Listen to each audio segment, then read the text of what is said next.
Hey there, my name is Kelly Dale with Off the Beaded Path. Today I'm going to show you another project using some of the new 2-hole beads that have come out. These earrings I'm going to teach you are called the Tiny Tammy earrings. One of my good customers was in the store, Tammy, when I come up with this, and they're so tiny that we just said Tiny Tammy earrings. Basically, these earrings use very few supplies, so they're a really good thing that you can use extras that you might have left over from other projects. It's only going to take 12 infinity beads, and I'll show you what those are. 12 3mm rounds. Now, I've used rounds. I have not tried this project with bicones, but I don't see why they would not work. You're going to need 12 size 11 seed beads, 2 8mm Chatons, and just less than a gram of a size 15 seed bead. You're going to need 1 size 12 needle, 48 inches of thread, and a pair of ear hooks. So we're going to start out with 1 needle on 24 inches of thread. So go ahead and get your bead mat set up and we'll get started. So these are the earrings that I want to show you how to make today. As you can see, they're very small, petite earrings, but they are cute, super, super cute. I actually tried putting a post earring on the back of these, and they were a little too big for the posts, so that's why I have these just hanging on the ear hooks. So I'm going to be using the infinity bead today, and you know, the last 2 weeks I've used a trinity bead, so you can see that an infinity, it just doesn't have the third hole to it. So to start out, I'm going to thread on 111 and 1 infinity bead 6 times.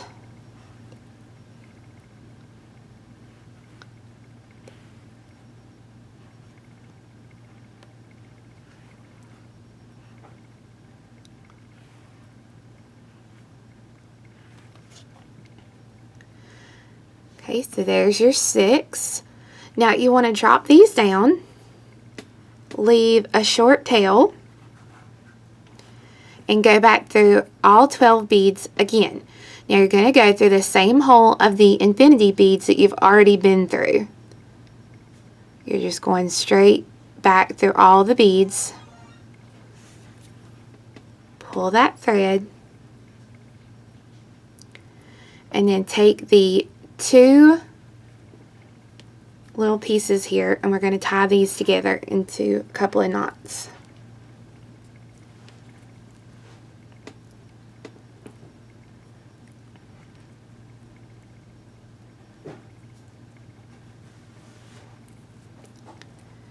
Now, once you have that done and you fold it out, this is what your piece will look like. You want to go through all 12 beads one more time.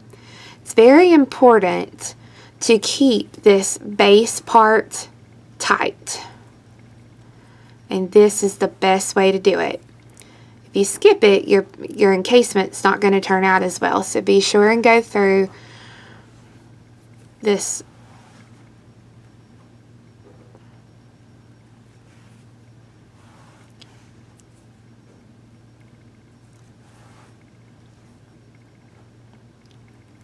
So once I'm back around, see, I got 1 more infinity bead to go through here.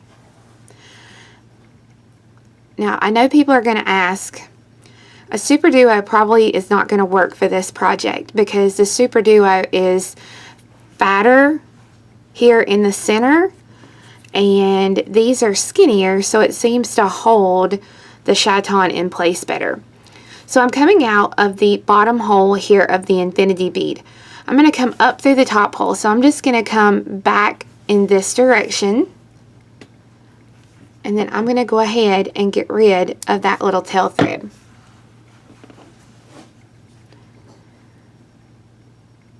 Now I'm going to pick up 1 3mm and go through the next infinity.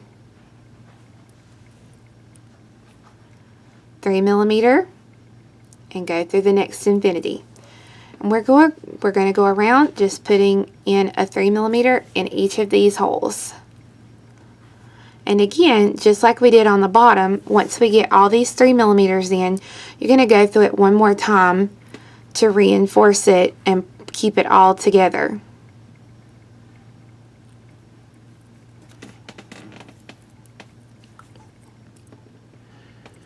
Okay, so this is just going to help to keep it nice as you are trying to get your chaton in.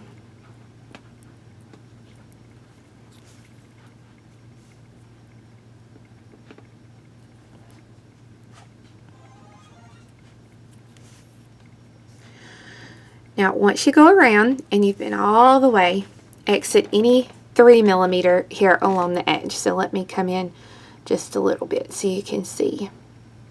There we go. So I'm exiting a 3mm, and I'm going to be using my 15s. I'm going to pick up 3 15s, skip the infinity, and go through the next 3mm. Now when you pull this thread, let me get that out. When you pull, your beads are going to want to lay to the outside, and that's completely fine. So 3 15s, skip the infinity, and go through the 3mm. It doesn't matter how these lay, because we're going to be pulling all these together as we do the next set of steps.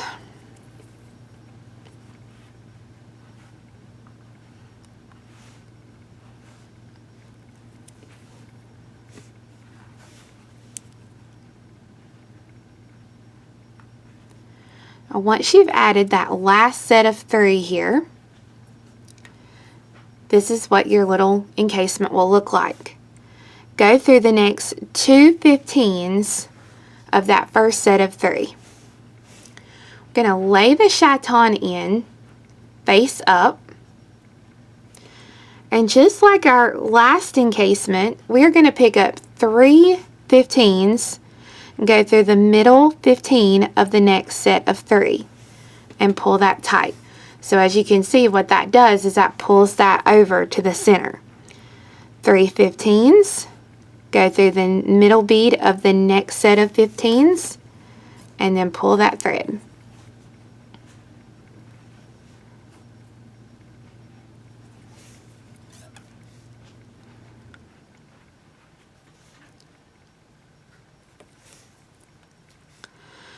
Okay, and once you get back around,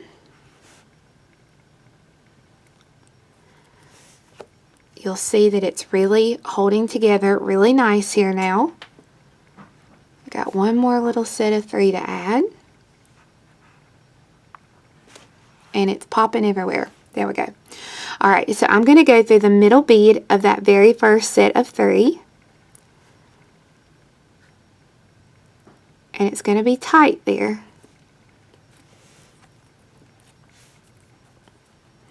So pull the thread tight. Make sure your chaton is centered in the encasement, and then go through those beads one more time, pulling that thread nice and tight. Gone all the way around, this is what your piece will look like. I've stitched through my beads to exit a 3mm along the outer edge. We're going to add these last set of embellishments around, and there's a few things that you need to know. Number 1, if you want your embellishments to be rounded like I have here, do not use a tight tension on this next round that we're going to do. If you want it to be more pointy like I've done here, you want to use a very tight tension. So you can see this is a loose tension and a tight tension. So how hard you pull it is going to depend on what your actual finished piece is going to look like. So coming out of the 3mm, I'm going to pick up 5 15s, skip the infinity, and go through the next 3mm. Now, not only does your tension play a big part here. Now see, I'm going to pull it tight so that, and kind of pop it to the front so that it makes that point that I want to match this specific earring that I've already made.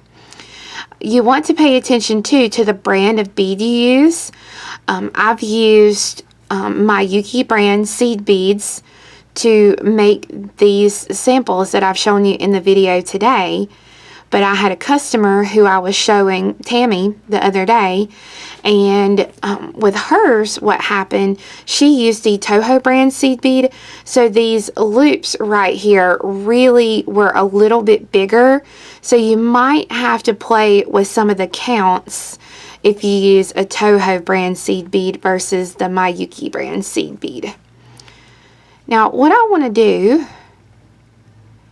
is I'm going to finish this one out here, but then I want to show you what I did differently on a different pair of these so that you can see a different take that you can do on these earrings. Alright, so I've pulled this through. So this is what it looks like, and I'm going to step up by going through the first 3 15s in that set of 5. I'm going to pick up 6 15s and go back through that same bead I'm coming out of to make a circle. And then I can reinforce that several times and tie that off. Now I also wanted to show you a version that I've done here where I did my first 3 loops and then I added a teardrop to the bottom, and let's see if it'll kind of focus in a little bit. There we go. Okay, so I picked up 4 15s, my teardrop, and a 15. I let these drop and I went back up through the teardrop and 1 15 and then added 3 so that it makes it drop down a little bit. So you can see the difference here in the length between the one piece and then adding the teardrop to it. To me, the teardrop makes it a little bit dressier. But I just really like how you can dangle down some different things besides, you know, just leaving it like it is. So this one, again, is loose tension, and this is tight tension. I wanted to show you one more version that you could do of this earring. This is using a 12mm Rivoli in the center, and then a repeat of 8 instead of 6 on the back of the component. So you could actually make this into a pendant to go with the little earrings, or make this into earrings, or you could even connect the two and make a longer version of an earring. So you have lots of choices with this small component. So I hope you enjoyed learning how to make the tiny Tammy earrings and the different variations that you could do for like a pendant or the earrings with a little teardrop on the bottom. We do have kits available as well as the written pattern on my website, which is offthebeadedpathbeadstore.com. Thank you so much for watching. Hope you have a great week. We'll see you next time. Bye-bye.